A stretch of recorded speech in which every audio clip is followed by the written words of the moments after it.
चुनाव आयोग को लेकर लगातार कई बार तरह तरह के सवाल खड़े होते हैं और एक बार फिर से बिहार विधानसभा चुनाव से पहले अलग अलग राजनीतिक दलों के निशाने पर चुनाव आयोग है। हालांकि चुनाव आयोग की तरफ से यह हमेशा कहा गया है कि चुनाव आयोग ने अपनी जिम्मेदारी निष्पक्षता के साथ निभाई है। अब चुनाव की तारीखों का भी ऐलान तो नहीं हुआ, लेकिन सियासी टक्कर अभी से दिखने लगी है और अब ये टक्कर सिर्फ नारों या भाषणों तक नहीं है, सीधे वोटर लिस्ट तक पहुंच चुकी है। घरों में बीएलओ दस्तक दे रहे हैं, वोटर लिस्ट सुधारने का काम किया जा रहा है, लेकिन इस प्रक्रिया पर सवाल उठने लगे हैं। विपक्ष का आरोप है कि दलितों, पिछड़ों और मुसलमानों के वोट काटे जा रहे हैं। चुनाव आयोग पर सरकार के दबाव में काम करने का भी आरोप लग रहा है। तो वहीं सत्ता पक्ष का कहना है कि ये सारी बातें राजनीतिक भ्रम फैलाने की कोशिश है। बिहार में चुनाव से पहले वोटर लिस्ट पर लड़ाई कहां तक पहुंची है, ये रिपोर्ट देखिए।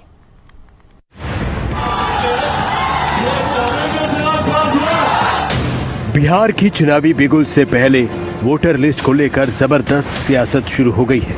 चुनाव आयोग की टीम घर घर जाकर वोटर लिस्ट का सत्यापन करवा रही है, लेकिन विपक्ष इस प्रक्रिया पर सवाल उठा रहा है। आज बिहार में चुनाव लड़ रहा है, वहां 2 करोड़ वोट काट रहे हैं।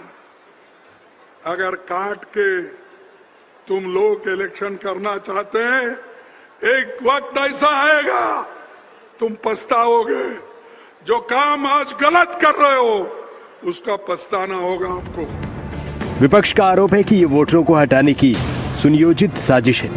बिहार में विधानसभा चुनाव से पहले एक और राजनीतिक भूचाल सामने है। विपक्ष ने 9 जुलाई को बिहार बंद बुलाया है। राहुल गांधी भी इस बंद में शामिल होंगे।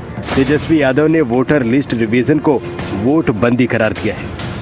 हमारा डेलीगेशन दिल्ली में भी गया, इलेक्शन कमीशन बिहार में भी, पटना में भी हम लोग गए, लेकिन सवाल का जवाब हम लोगों को नहीं मिला।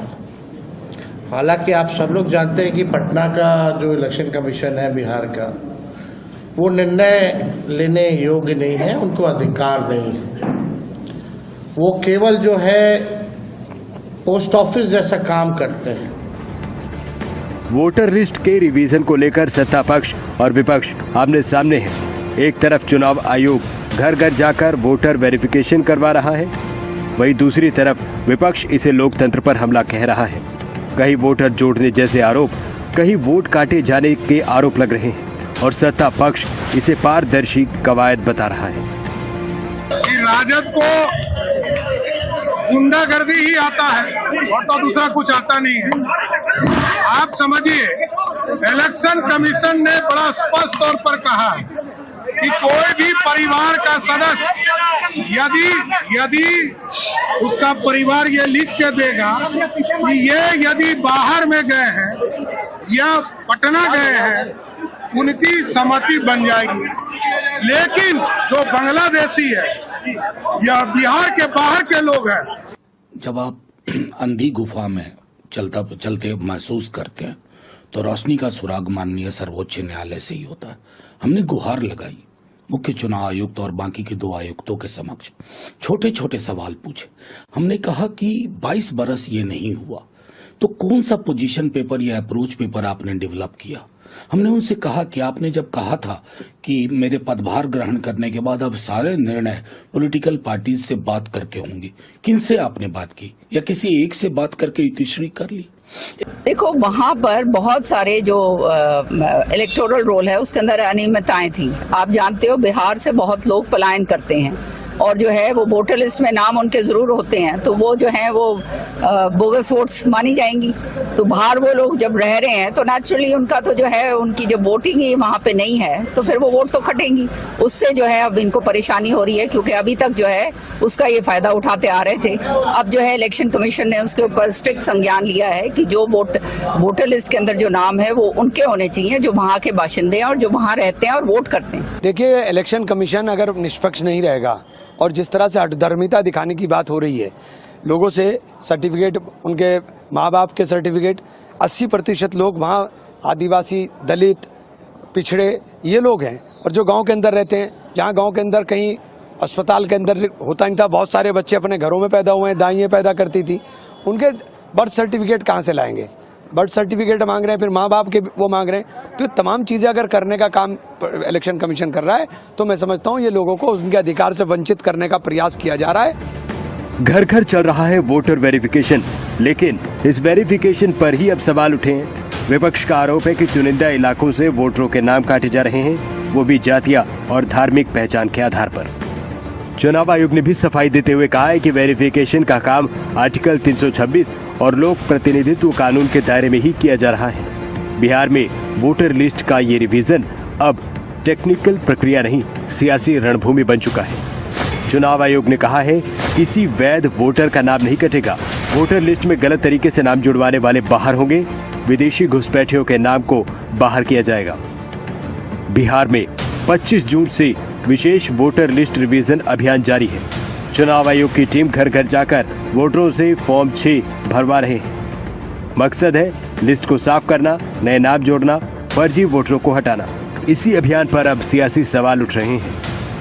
आप इतने कम टाइम में एक्सरसाइज कैसे कर पाएंगे? बहुत टाइम कम है। एसआईआर में भाई जो लोग जो अपना एड्रेस चेंज कर लिए उनको क्यों आप पूछ रहे हैं बर्थ सर्टिफिकेट? माइग्रेशन होता है, अब क्या करेंगे वो लोग? मैं हैदराबाद में बैठा हूँ, तेलंगाना के मुख्तलिफ गांवों से हर मेरे ऑफिस को कभी 10 लोग कभी 20 लोग बिहार के आते हैं कि हम यहाँ पर लेबर हैं, बताओ हम क्या करना चाहिए?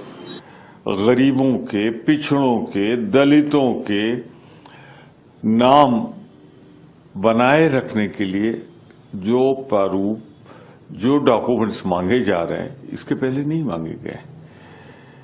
भारतीय जनता पार्टी के इशारे पर अगर इलेक्शन कमीशन चाहता है कि परंपरागत वोटर जो हैं, जो देते रहे हैं, उनके नाम काटे जाएं। चुनाव आयोग की मंशा पर सवाल खड़े हो रहे थे। चुनाव आयोग भाजपा आयोग बनकर काम करने लगी तो लोकतंत्र है। माननीय सर्वोच्च न्यायालय में आरजेडी गई और 9 तारीख को पूरे बिहार का चक्का जाम होगा। हम ये नहीं होने देंगे कि वोट का अधिकार कोई किसी से छीने। विपक्ष का आरोप है कि ये प्रक्रिया पूरी तरह पक्षपातपूर्ण है। कांग्रेस और आरजेडी ने दावा किया है कि मुस्लिम, दलित और पिछड़े समुदाय के वोटरों को निशाना बनाया जा रहा है। उन इलाकों में जहां विपक्ष का जनाधार मजबूत है, वहां नाम हटाने की कार्रवाई ज्यादा है। विपक्ष के आरोपों को सत्ता पक्ष ने खारिज किया है। बीजेपी कह रही है कि ये सिर्फ एक राजनीतिक हताशा है। कुल मिलाकर बिहार में वोटर लिस्ट को लेकर घमासान जोरदार तरीके से छिड़ा हुआ है। ब्यूरो रिपोर्ट, खबरें अभी तक।